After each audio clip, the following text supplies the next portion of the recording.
അമ്മയ്ക്ക് ഞാൻ അന്ന് കുറച്ചൊരു ഉറപ്പുണ്ടായിരുന്നു, ഇത് ഞാൻ ഫൈനലി ഇത് സക്സസ് ആയിട്ട് ഞാൻ തിരിച്ചു വരും. 20,000 രൂപ എടുത്തു തന്ന എന്റെ അമ്മയാണ്. എന്നിട്ട് അമ്മ ചോദിച്ചു, വല്ലതും നടക്കുമോ എന്ന് ചോദിച്ചു. ഞാൻ സിനിമയിലൂടെ മാത്രമേ അദ്ദേഹത്തെ കണ്ടിട്ടുള്ളൂ. അപ്പൂപ്പന്റെ മൂത്ത മകനായ എന്റെ മാമൻ, അദ്ദേഹം ഇപ്പൊ സിനിമയിലുണ്ട്. എനിക്ക് ഇപ്പോൾ ഒരു ജോലി കിട്ടുന്നത് അവരെ സംബന്ധിച്ചിടത്തോളം വളരെ സപ്പോർട്ടാണ്. അപ്പോൾ എനിക്കത് കൊടുക്കാൻ പറ്റി എന്നുള്ളതാണ് ഒരു മകൻ എന്നുള്ള നിലയിൽ എനിക്ക് അവർക്ക് കൊടുക്കാൻ പറ്റുന്ന ഏറ്റവും വലിയ ഗിഫ്റ്റ് എന്ന് പറയുന്നത്. നമസ്കാരം, സക്സസ് പോയിന്റിന്റെ പുതിയൊരു വീഡിയോയിലേക്ക് എല്ലാവർക്കും സ്വാഗതം. ഗവൺമെന്റ് എക്സാംസ് ക്ലിയർ ചെയ്ത ആളുകളെ പരിചയപ്പെടുത്തുന്ന, അവരുടെ എക്സ്പീരിയൻസസ് ഷെയർ ചെയ്യുന്ന ദിശ അക്കാഡമിയുടെ സക്സസ് പോയിന്റിന്റെ ഇന്നത്തെ എപ്പിസോഡിൽ നമ്മൾ പരിചയപ്പെടാൻ പോകുന്നത് കാർത്തികിനെയാണ്.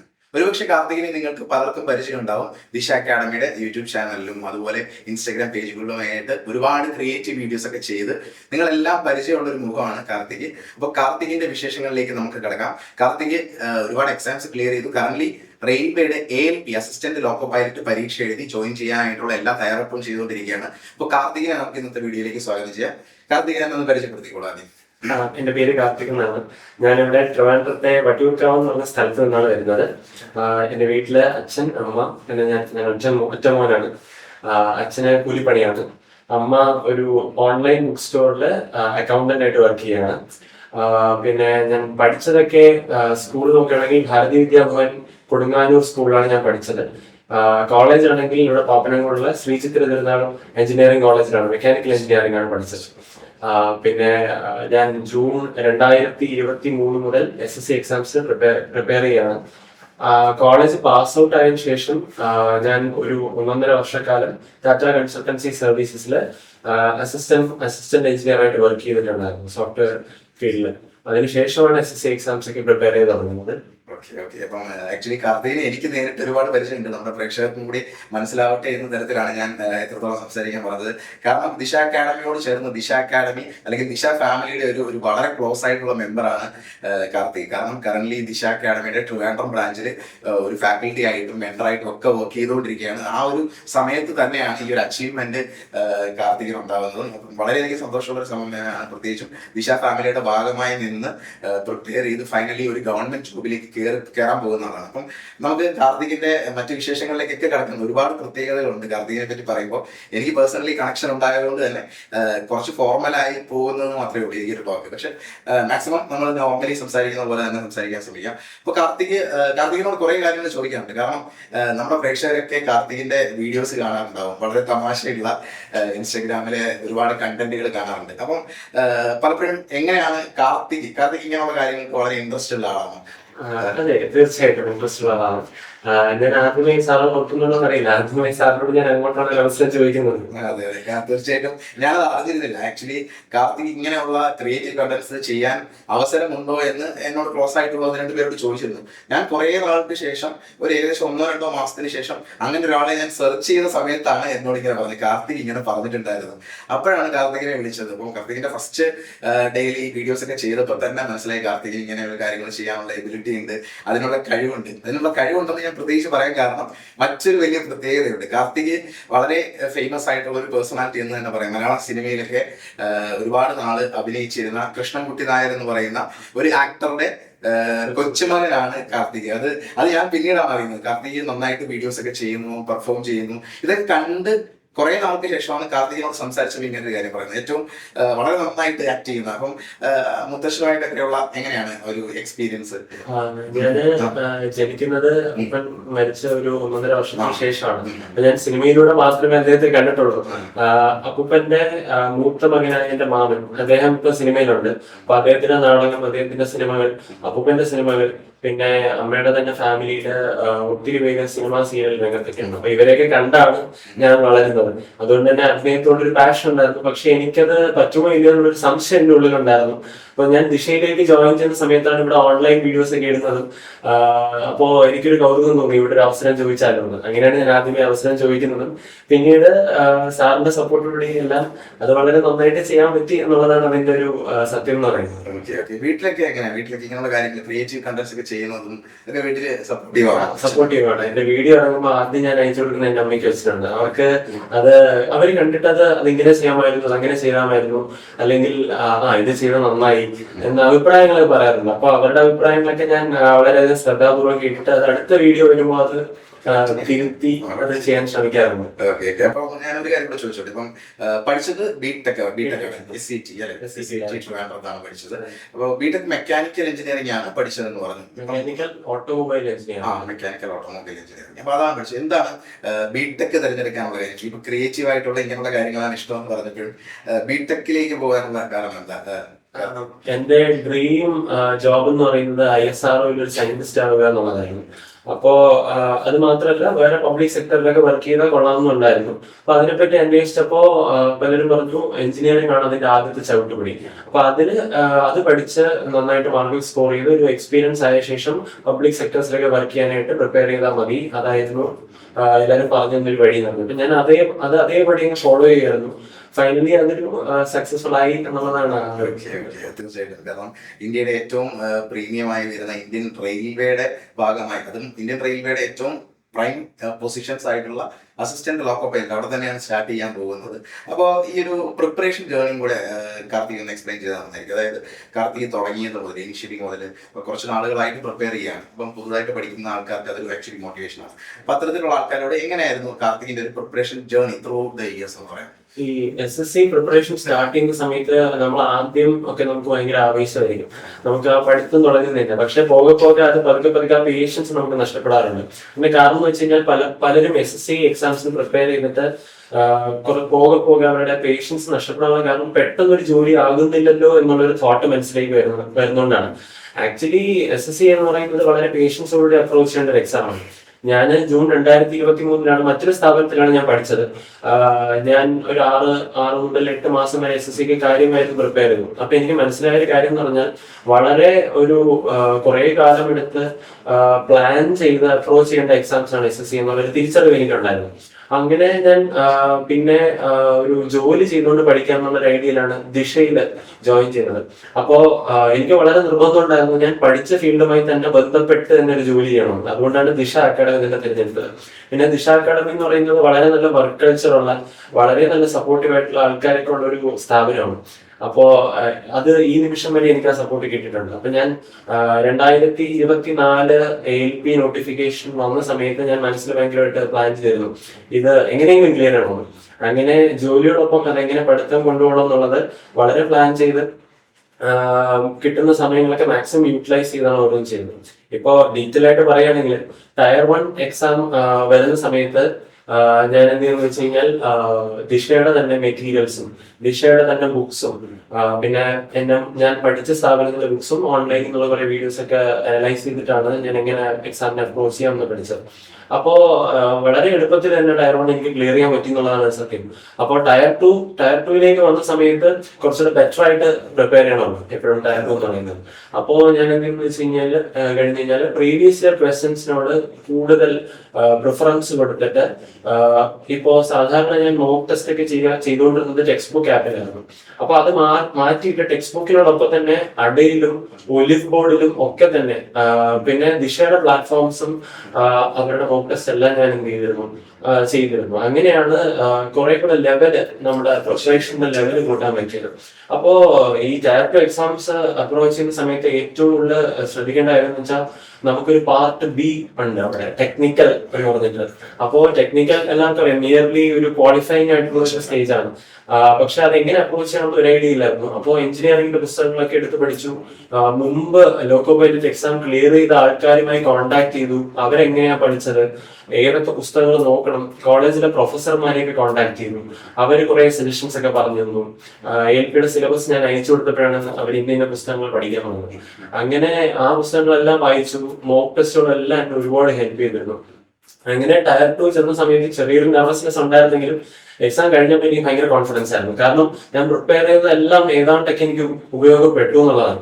പിന്നെ Tier 3 ഒരു CBT എന്ന് പറഞ്ഞ റൗണ്ടാണ് സൈക്കോമെട്രിക് ടെസ്റ്റ്. അപ്പൊ സൈക്കോമെട്രിക് ടെസ്റ്റ് Tier 1 Tier 2 നിന്ന് എൻറ്റയർലി വ്യത്യസ്തമാണ്. അപ്പൊ നമ്മുടെ സ്പീഡ്, ഒബ്സർവേഷൻ എന്നീ സ്കില്ലുകളൊക്കെ വളരെയധികം അനലൈസ് ചെയ്യുന്ന ഒന്നാണ്. അപ്പോൾ ഇത് എങ്ങനെ അപ്രോച്ച് ചെയ്യണം എന്ന് പറഞ്ഞു കഴിഞ്ഞാൽ ഇന്ത്യയിൽ തന്നെ വളരെ ഫേമസ് ആയിട്ടുള്ള ഒരു പ്ലാറ്റ്ഫോം ഉണ്ടായിരുന്നു, അൺലിമിറ്റഡ് എഡ്യൂക്കേഷൻ എന്ന് പറഞ്ഞിട്ട്. അപ്പോ അത് സബ്സ്ക്രൈബ് ചെയ്യുന്നു, അതിന്റെ മോക്ക് ടെസ്റ്റുകൾ ചെയ്യുന്നു, അവരുടെ തന്നെ ഓൺലൈൻ വീഡിയോസ് ഒക്കെ ഞാൻ കാണുമായിരുന്നു. അങ്ങനെ അത് വെച്ച് തന്നെ പ്രിപ്പയർ ചെയ്തപ്പോൾ ഒരുപാട് വ്യത്യാസം ഉണ്ടായിരുന്നു. അങ്ങനെയാണ് ടയർ 3 ക്ലിയർ ചെയ്തത്. ഒരു വലിയ ജേണിയാണ് ആക്ച്വലി. കാർത്തിക് ഇപ്പൊ ഇങ്ങനെ പറയുന്നുണ്ടെങ്കിലും കാർത്തികിന്റെ ഈ ജേണി എനിക്ക് കൃത്യമായിട്ട് അറിയാം. കാർത്തിക് ആദ്യം ദിശയിൽ വരുമ്പോൾ ഒരു എന്താണ് ചെയ്യേണ്ടത് എന്നറിയാതെ പകച്ചു നിന്ന സ്ഥലത്ത് നിന്ന് പിന്നീട് സ്റ്റുഡൻസിനെ എഡ്യൂക്കേറ്റ് ചെയ്ത് നമ്മുടെ മെറ്റീരിയൽസ് എല്ലാം സോൾവ് ചെയ്ത് അവരെ പഠിപ്പിച്ച് വലിയൊരു നോളജ് നേടി. പിന്നെ ഇപ്പൊ പറഞ്ഞില്ലേ ടയർ 2 ഒക്കെ പ്രിപ്പയർ ചെയ്തപ്പോൾ പല സോഴ്സുകളിൽ നിന്നാണ്, പല സോഴ്സ് ദിശയുടെ മെറ്റീരിയൽ യൂസ് ചെയ്തു, മറ്റു പല പ്ലാറ്റ്ഫോംസിന്റെ മെറ്റീരിയൽസ് യൂസ് ചെയ്തു, പല ആൾക്കാരെ വിളിച്ചു. എന്നോട് ഒരുപാട് സംസാരിച്ചിട്ടുണ്ടായിരുന്നു CBT 2-ന് നമ്മുടെ കോഴ്സുമായിട്ട് ബന്ധപ്പെട്ട്. നമ്മുടെ ടയർ 2 കോഴ്സിന്റെ ആക്സസ് കാർത്തിക് വാങ്ങുകയും അത് പ്രിപ്പയർ ചെയ്യുകയും അതിനോടൊപ്പം തന്നെ ജോലിയിലിരിക്കുന്ന നമ്മുടെ പല സ്റ്റുഡൻസിനെ വിളിച്ച് പ്ലാറ്റ്ഫോംസിനെ പറ്റിയൊക്കെ തിരക്കുകയും ഒരുപാട് ഒരു ഡീപ്പ് റിസർച്ച് തന്നെ ആക്ച്വലി നടത്തിയിട്ടുണ്ടായിരുന്നു. അത് ഞാൻ മനസ്സിലാക്കുന്ന ഒരു കാര്യം, എക്സാംസ് ഡിഗ്രി ചെയ്യുന്ന ആളുകൾ പരീക്ഷയുടെ എല്ലാ തരത്തിലുള്ള കാര്യങ്ങളെ പറ്റിയും കൃത്യമായ അവയർനെസ് ഉണ്ടാക്കിയിരിക്കും. അല്ലാതെ ലിമിറ്റഡ് ആയ ഒരു കാര്യങ്ങൾ മാത്രം അപ്രോച്ച് ചെയ്തുകൊണ്ടിരുന്ന പരീക്ഷ ക്ലിയർ ചെയ്യാൻ പറ്റില്ല. എന്തും ഇപ്പം കാർത്തികിനോടൊപ്പം അസിസ്റ്റന്റ് ലോക്കോ പൈലറ്റിനെ പറ്റി പരീക്ഷ മാത്രമല്ല എന്ത് കാര്യം ചോദിച്ചാലും ഒരുപക്ഷെ കാർത്തികൻ ഇപ്പൊ എന്നോട് പറഞ്ഞു തരാൻ പറ്റും. ഒരുപക്ഷെ ആ സമയങ്ങളിൽ കാർത്തിക് എന്നോട് ചോദിച്ചിട്ടുണ്ടാവും. ഇപ്പൊ എനിക്ക് കാർത്തികിനോട് ചോദിക്കാം കാർത്തിക് എങ്ങനെയാണ് എന്ന രീതിയിൽ കാർത്തിക് ഡെവലപ്പ് ചെയ്യും. തീർച്ചയായിട്ടും കാർത്തിക് ഇത് ഇനിയും ചെയ്യുന്നത് അതുപോലെ തന്നെ ആയിരിക്കും. മറ്റുള്ള ആൾക്കാരെ ഗൈഡ് ചെയ്യാൻ പറ്റും, കൂടുതൽ ആൾക്കാരെ ഇത്തരത്തിലുള്ള കാര്യങ്ങൾ അട്രാക്ട് ചെയ്യാൻ പറ്റും. അപ്പോൾ വലിയൊരു അച്ചീവ്മെന്റ് ആണ്. അപ്പൊ ഇതിന്റെ ജോയിനിങ്ങും ബാക്കി പ്രൊസീജിയേഴ്സും ഒക്കെ എങ്ങനെയാണ്, അല്ലെങ്കിൽ ഏത് RRB-യിലാണ് കാർത്തികിനെ കിട്ടിയിരിക്കുന്നത് പറയുന്നത്? ഇപ്പൊ ഞാൻ RRB തിരുവനന്തപുരത്തിന്റെ എക്സാം കട്ട് ഓഫ് ആണ് ക്ലിയർ ചെയ്തിരിക്കുന്നത്. ഇനിയിപ്പോ മെഡിക്കലിന്റെ ലിസ്റ്റ് വന്നിട്ടുണ്ട്. അപ്പൊ ആ ലിസ്റ്റിൽ പേരുണ്ട്. ഇനിയിപ്പോ അടുത്ത സ്റ്റെപ്പ് എന്ന് പറഞ്ഞാൽ നമുക്ക് ഡിവിഷൻ അലോക്കേറ്റ് ചെയ്യും, ഏത് ഡിവിഷനിലാണ് നമ്മൾ വർക്ക് ചെയ്യാൻ പോകുന്നത്. പക്ഷെ അത് കഴിഞ്ഞിട്ടും പ്രൊസീജിയർ ഉണ്ട്. ആ ഡിവിഷനിലേക്ക് നമ്മൾ വിളിച്ചു വരുത്തും, നമ്മുടെ ഡോക്യുമെന്റ്സ് എല്ലാം നമ്മൾ റീചെക്ക് ചെയ്യും. റീചെക്ക് ചെയ്ത ശേഷം ട്രെയിനിങ്ങിന് വിളിക്കും. അപ്പൊ ആ ഗ്യാപ്പിലായിരിക്കും നമുക്ക് അപ്പോയിന്റ്മെന്റ് ഓർഡർ വരുന്നത്. പിന്നെ പോലീസ് വെരിഫിക്കേഷൻ ഒക്കെ അതിന്റെ സൈഡിൽ കൂടെ നടന്നു. അപ്പോയിന്റ്മെന്റ് ലെറ്റർ വരുമ്പോൾ നമ്മൾ ട്രെയിനിങ്ങിന് റിപ്പോർട്ട് ചെയ്യണം. ട്രെയിനിങ് സ്റ്റാർട്ട് ചെയ്താൽ 6 മുതൽ 8 മാസം വരെയാണ്. 8 മാസമാണ് സ്റ്റാൻഡേർഡ് ആയിട്ട് പറയുന്നത്. 8 മാസം വരെ ട്രെയിനിങ് കർശനമായിട്ട് ഉണ്ടായിരിക്കും. അത് കഴിഞ്ഞു കഴിഞ്ഞാൽ ഏത് റെയിൽവേ സ്റ്റേഷനിലേക്കാണ് നമ്മൾ ജോലി ചെയ്യാൻ പോകുന്നതെന്ന് നമ്മളെ കൃത്യമായി അറിയിക്കും. ഇതിന്റെ ഇടയിൽ ട്രെയിനിങ് കഴിഞ്ഞിട്ട് പഠിച്ചതെല്ലാം ഒരു എക്സാമിനേഷൻ ഉണ്ടായിരിക്കും. അത് നമ്മൾ പാസ്സാകും. അത് കഴിഞ്ഞിട്ടായിരിക്കും നമ്മൾ ജോലിയിലേക്ക് ജോയിൻ ചെയ്യുന്നത്. അപ്പം ALP ആയിട്ട് ജോലി ചെയ്യാൻ കയറാൻ പോവാണ്. അപ്പൊ എന്തൊക്കെയാണ് മുമ്പിലുള്ള പ്ലാൻസ്, ഫ്യൂച്ചർ പ്ലാൻസ്? അതായത് ജോലിയുമായിട്ട് ബന്ധപ്പെട്ട് ഈ ജോലിയിൽ തന്നെ സ്റ്റിക്ക് ഓൺ ചെയ്യുന്നു, അല്ലെങ്കിൽ ബെറ്റർ പോസ്റ്റിലേക്ക് പോകാൻ നോക്കുന്നു, മറ്റു പരീക്ഷകൾ എഴുതിയിട്ടുണ്ടോ, തുടങ്ങിയ കാര്യങ്ങളൊന്നും പറയാം. മറ്റു പരീക്ഷകളിലേക്ക് വന്നു കഴിഞ്ഞാൽ ഞാനിപ്പോ നോൺ ടെക്നിക്കൽ പോസ്റ്റ് NTPC എഴുതിയിട്ടുണ്ട് റെയിൽവേയുടെ. അത് പോരാഞ്ഞിട്ട് നമ്മുടെ ഗ്രൂപ്പ് C പോസ്റ്റ് ആണ് LP എന്ന് പറയുന്നത്. ഗ്രൂപ്പ് C പോസ്റ്റിൽ 3 ഇയർ ഒരു എക്സ്പീരിയൻസ് ആയി കഴിഞ്ഞ് കഴിഞ്ഞാൽ നമുക്ക് CGL എത്രയോ വയസ്സ് വരെ നമുക്ക് എഴുതാൻ പറ്റും. അതിലേക്ക് ഞാൻ ഡീറ്റെയിൽ ആയിട്ട് നോക്കിയിട്ടില്ല, നോക്കാൻ പോകുന്നതേ ഉള്ളൂ. അപ്പോ ഭാവിയിൽ CGL നോക്കാനുള്ള പ്ലാൻ ഉണ്ട്. അപ്പോ NTPC ആണ് അടുത്ത ലക്ഷ്യം എന്ന് പറയുന്നത്. എനിക്ക് LP ഇരുന്നുകൊണ്ട് തന്നെ NTPC ക്ലിയർ ചെയ്യണം എന്ന് എനിക്കൊരു ആഗ്രഹമുണ്ട്. അതാണ് ഗ്രാജുവേറ്റ് ലെവൽ. ഓക്കെ. അപ്പൊ അതുപോലെ ജോലി സംബന്ധമായ കാര്യം പറഞ്ഞു. ഇനി കേരളത്തിൽ തന്നെ ജോലി, അല്ലെങ്കിൽ RRB ട്രിവാൻഡ്രം, നമ്മൾ പലപ്പോഴും RRB ട്രിവാൻഡ്രം പലരും പ്രിപ്പയർ ചെയ്യുമ്പോൾ പേടിച്ചിട്ട് ചിലപ്പോൾ വെക്കാറില്ല. അതായത് വേക്കൻസിയുടെ നമ്പർ കുറവായിരിക്കും, അപ്പൊ ഇവിടെ കിട്ടുമോ എന്നുള്ള ടെൻഷനിൽ പലരും RRB ട്രിവാൻഡ്രം കളഞ്ഞ് RRB ചെന്നൈയോ RRB ബാംഗ്ലൂരോ ഒക്കെയാണ് എത്തുന്നത്. അപ്പൊ എന്തുകൊണ്ടാണ് RRB ട്രിവാൻഡ്രം തന്നെ വെച്ചത്? RRB ട്രിവാൻഡ്രം വെക്കാനൊരു കാരണം സാറ് പറഞ്ഞതുപോലെ തന്നെ നോട്ടിഫിക്കേഷൻ നോക്കിയപ്പോ മറ്റ് RRB-കളെ അപേക്ഷിച്ച് തിരുവനന്തപുരത്തിൽ വേക്കൻസി കുറവായിരുന്നു. അപ്പോ ഞാനിങ്ങനെ ആലോചിച്ചു എന്തുകൊണ്ട് ട്രിവാൻഡ്രം വെച്ചില്ല. കാരണം ട്രിവാൻഡ്രം വേക്കൻസി കുറവായത് കാരണം പലരും അത് അപ്ലൈ ചെയ്യാതെ പോകും. അപ്പൊ ആപ്ലിക്കൻസിന്റെ എണ്ണം വളരെയധികം കുറവായിരിക്കും. അപ്പോ അപ്ലൈ ചെയ്യാൻ ബാക്കി വരുന്നിടത്ത് വെച്ച് കാണാം എന്നുള്ളൊരു രീതിയായിരുന്നു. പിന്നെ എനിക്ക് വളരെ നിർബന്ധം ഉണ്ടായിരുന്നു കേരളത്തിൽ തന്നെ വർക്ക് ചെയ്യണം എന്നുള്ളത്. ട്രിവാൻഡ്രം സെൻട്രലിൽ തന്നെ കിട്ടണമെന്നില്ലായിരുന്നു, പക്ഷെ കേരളത്തിൽ തന്നെ വർക്ക് ചെയ്യണമെന്നുണ്ടായിരുന്നു. അപ്പോഴാണ് RRB തിരുവനന്തപുരത്തിന്റെ കീഴിലാണ് ട്രിവാൻഡ്രം ഡിവിഷൻ, പാലക്കാട് ഡിവിഷൻ, പിന്നെ മധുര ഡിവിഷൻ. അപ്പൊ ഇതിൽ എവിടെ വേണോ നമ്മൾ അലോക്കേറ്റ് ചെയ്യാം. അതില് പിന്നെ ഭാഗ്യം കൂടെ ഉണ്ടെങ്കിൽ ട്രിവാൻഡ്രം ഡിവിഷനിൽ തന്നെ വർക്ക് ചെയ്യാം എന്നുള്ളതാണ്. അപ്പൊ അതിന് വേണ്ടിയിട്ട് അപ്ലൈ ചെയ്യുന്ന മൊമെന്റ് തന്നെ മനസ്സിൽ ഉറപ്പിച്ചു, ഇത് എങ്ങനെയെങ്കിലും ക്ലിയർ ആണ്. അപ്പൊ അതിനുവേണ്ടി അപ്പൊ തൊട്ടേ ഉള്ളൊരു പ്രിപ്പറേഷൻ സ്ട്രാറ്റജി ബിൽഡ് ചെയ്തു, അതിനുവേണ്ടി വർക്ക് ചെയ്തു. ഫൈനലി അത് സക്സസ് ആയി. വലിയൊരു ജേണിയാണ്. ആ ജേണി വളരെ സിമ്പിൾ ആയിട്ട് പറഞ്ഞെങ്കിലും ഒരുപാട് കഷ്ടപ്പെട്ടാണ് പഠിച്ചെത്തിയതെന്ന് എല്ലാവർക്കും മനസ്സിലാവുന്നേ ഉള്ളൂ. മാത്രമല്ലെങ്കിൽ എന്തൊക്കെയാ കാർത്തികിന്റെ ഫ്യൂച്ചർ പ്ലാൻസ്? അതായത് ലൈഫ്, കല്യാണം, അങ്ങനെയുള്ള കാര്യങ്ങളൊക്കെ വീട്ടിൽ ചോദിച്ചിട്ടുണ്ടാവും. ഏകദേശം ഗവൺമെന്റ് ജോലി കിട്ടുമ്പോൾ തന്നെ വീട്ടിലൊക്കെ കാര്യങ്ങൾ ചിലപ്പോൾ ഒരുപക്ഷെ സംസാരിച്ചിട്ടുണ്ടാവും, അല്ലെങ്കിൽ അതിനുള്ള പ്ലാൻസ് എന്തെങ്കിലും ആയിട്ടുണ്ടോ? കല്യാണത്തെ പറ്റി ഒന്നും ചിന്തിച്ചിട്ടില്ല. അതെ, കുറച്ച് വർഷം കൂടി ഇങ്ങനെ അടിച്ചു പൊളിച്ച് നിന്നിട്ട് ഓക്കെ അതിന് പ്രായമാവുന്നതേ ഉള്ളൂ. ഒരുപക്ഷെ കല്യാണത്തിലേക്ക് ചിന്തിക്കേണ്ട സമയമുണ്ട്. ഇത്രയും നേരത്തെ തന്നെ ഒരു ജോലി കിട്ടിയോണ്ട് തന്നെ കുറച്ച് വർഷങ്ങൾ അടിച്ചു പൊളിച്ചതിന് ശേഷം കല്യാണം നോക്കുന്നതായിരിക്കും ബെറ്റർ. Okay okay okay. അപ്പൊ വീട്ടില് എല്ലാവരുടെയും റെസ്പോൺസ് എന്താണ്? ജോലി കിട്ടി, അച്ഛനും അമ്മയ്ക്കും എല്ലാവർക്കും അവർക്ക് സന്തോഷമാണോ? എങ്ങനെയാണ്? ആക്ച്വലി അച്ഛനും അമ്മയ്ക്കും സന്തോഷമുണ്ട്, അതിനേക്കാളേറെ സമാധാനമാണ് അവർക്ക് തോന്നുന്നത്. കാരണം ഈ ആദ്യമായി മറ്റൊരു സ്ഥാപനത്തിലേക്ക് ഞാൻ പഠിക്കാൻ പോകുന്ന സമയത്ത് ഒരു എമൗണ്ട് അപ്പോ എനിക്ക് വളരെ നിർബന്ധം ഉണ്ടായിരുന്നു, അത് എന്റെ എമൗണ്ട് തന്നെ പഠിക്കുന്നുണ്ടായിരുന്നു. പക്ഷെ ആ സമയത്ത് എനിക്ക് ഫിനാൻഷ്യലി ഭയങ്കര പ്രശ്നമുണ്ടായിരുന്നു. പിന്നീട് ഞാൻ ജോലി ചെയ്ത് തന്നെ ആ കടം ഞാനെങ്കിൽ വീട്ടിൽ നിന്നുള്ളതാണ്. എന്നിട്ട് അമ്മ ചോദിച്ചു വല്ലതും നടക്കുമോ എന്ന് ചോദിച്ചു. പക്ഷെ ആ ഒരു അമ്മയ്ക്ക് ഞാൻ അന്ന് കൊടുത്തൊരു ഉറപ്പുണ്ടായിരുന്നു, ഇത് ഞാൻ ഫൈനലി ഇത് സക്സസ് ആയിട്ട് ഞാൻ തിരിച്ചു വരുള്ളൂ, ഇല്ലെങ്കിൽ ഞാൻ ഈ ഫീൽഡിൽ തന്നെ കിട്ടുന്നത് ഒരു സ്റ്റിക്ക് ഓൺ ചെയ്യും, ഇതെന്റെ വാശിയാണെന്നുള്ളത്. അപ്പൊ ആ ഒരു പ്രോമിസ് എനിക്ക് കീപ്പപ്പ് ചെയ്യാൻ പറ്റി എന്നുള്ളതാണ് ആദ്യത്തെ കാര്യം. അപ്പൊ ആ പ്രോമിസ് കീപ്പപ്പ് ചെയ്തുകൊണ്ട് തന്നെ അവർക്ക് സന്തോഷം, അതിലേറെ സമാധാനം ഉണ്ട്. പിന്നെ അച്ഛൻ കൂലിപ്പണിയാണ്, ഞാൻ നേരത്തെ പറഞ്ഞല്ലോ. അപ്പൊ അച്ഛന് ആരോഗ്യപരമായി ഒരുപാട് നാള് ഒന്നും ആ ഫീൽഡിൽ നിൽക്കാൻ പറ്റില്ല. അപ്പോ എനിക്ക് ഇപ്പൊ ഒരു ജോലി കിട്ടുന്നത് അവരെ സംബന്ധിച്ചിടത്തോളം വളരെ ഒരു സപ്പോർട്ടാണ്. അപ്പോ എനിക്കത് കൊടുക്കാൻ പറ്റി എന്നുള്ളതാണ് ഒരു മകൻ എന്നുള്ള നിലയിൽ എനിക്ക് അവർക്ക് കൊടുക്കാൻ പറ്റുന്ന ഏറ്റവും വലിയ ഗിഫ്റ്റ് എന്ന് പറയുന്നത്. അതിന് ഞാൻ വളരെയധികം സന്തോഷമാണ്. Okay okay. കാർത്തികിന്റെ ജേർണി പലതരത്തിലുള്ള കാര്യങ്ങൾ കാർത്തിക് ഇപ്പൊ പറഞ്ഞു. പിന്നെ എനിക്ക് ചോദിക്കാനുള്ള മറ്റൊരു കാര്യം, നമ്മുടെ സ്റ്റുഡൻസിനെ ആക്ച്വലി ട്രിവാൻഡ്രത്ത് പഠിപ്പിക്കുന്നതെന്ന് പറഞ്ഞു, സ്റ്റുഡൻസിനെ പ്രോപ്പർലി ഗൈഡ് ചെയ്യുന്നുണ്ട്. കാരണം കഴിഞ്ഞ കുറച്ച് നാളുകളായിട്ട് കാർത്തിക് ക്ലാസ്സുകളിലൂടെ ഒക്കെ അവരെ മോട്ടിവേറ്റ് ചെയ്യുന്നുണ്ട്, പ്രിപ്പയർ ചെയ്യുന്നുണ്ട്. പുതുതായിട്ട് പ്രിപ്പയർ ചെയ്ത് തുടങ്ങുന്ന സ്റ്റുഡൻസ് ഇവരോടെല്ലാം സംസാരിക്കാറുണ്ട്. പക്ഷെ നമ്മുടെ പ്രേക്ഷകർക്ക്, നമ്മുടെ വീഡിയോ കാണുന്ന ആൾക്കാർക്ക് പലർക്കും കാർത്തികിന് കൊടുക്കാനുള്ള ഒരു ഗൈഡൻസ് എന്താണ്? പ്രിപ്പയർ ചെയ്ത് തുടങ്ങുന്ന ആൾക്കാർക്ക്, ഒരു തുടക്കക്കാരോട് പറയാനുള്ള ഒരു ഗൈഡൻസ് എന്താണ്? രണ്ട് കാര്യം എന്ന് പറഞ്ഞു കഴിഞ്ഞാൽ, SSC എന്ന് പറയുന്നത് വലിയ ജേർണിയാണ്. അപ്പോ ഇതിലേക്ക് സ്റ്റിക്ക് ഓൺ ചെയ്യാന്നുള്ളതാണ് ആദ്യത്തെ കാര്യം എന്ന് പറയുന്നത്. നമ്മള് ഒരു എക്സാം ആദ്യം മനസ്സിൽ ടാർഗറ്റ് ചെയ്യണം. ഇപ്പൊ നമുക്കൊരു ഇഷ്ടപ്പെട്ട ഒരു ജോലി ഉണ്ടായിരിക്കും. ഇപ്പൊ അത് CBI ആവാം, IB ആവാം, ALP ആവാം, എന്ത് പോസ്റ്റ് ആയാലും. അപ്പൊ നമുക്കൊരു പാഷൻ ഉണ്ടായിരിക്കും. ആ പാഷനെ ഫോളോ ചെയ്യാൻ ആദ്യം പഠിക്കുക. അപ്പോ നമുക്ക് ഇഷ്ടപ്പെട്ട ഒരു ജോലിയാണെങ്കിൽ അത് ഏത് എക്സാം ആണ് ക്ലിയർ ചെയ്യേണ്ടത്, ആ എക്സാമിന് വേണ്ടി പ്രിപ്പയർ ചെയ്യുക. പ്രീവിയസ് ഇയർ ക്വസ്റ്റ്യൻസ് ഒക്കെ നോക്കുക, ആ എക്സാമിന് എന്തൊക്കെയാണ് ചോദിച്ചിട്ടുള്ളത്, ഇനി ഇപ്പോ കറന്റ് ട്രെൻഡ് എന്താണ് ആ എക്സാമിന് ചോദിച്ചുകൊണ്ടിരിക്കുന്നത്.